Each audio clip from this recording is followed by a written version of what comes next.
সকালে দোকান খোলার আগে এই ব্যানারে ভিডিও দিয়েছেন। এই আমার দোকান, আপনাদের সকলকে দোকানের ভেতরটা দেখাবো ঘুরে ঘুরে।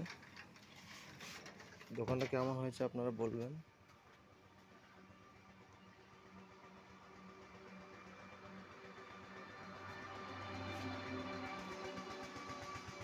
আপনাদেরকে ভেতরটা দেখায় আস্তে আস্তে।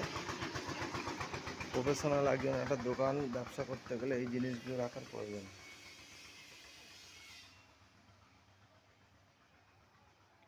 দোকানের চেয়ারের সামনে যদি এরকম বেসিং করা হয়, কাজ করতে অনেক সুবিধা।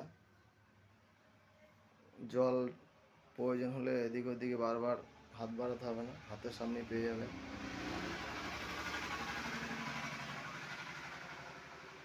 আর এই কসমেটিক্সগুলো মিনিমাম রাখতেই হবে একটা দোকান চালাতে গেলে। এই একটা চেয়ার,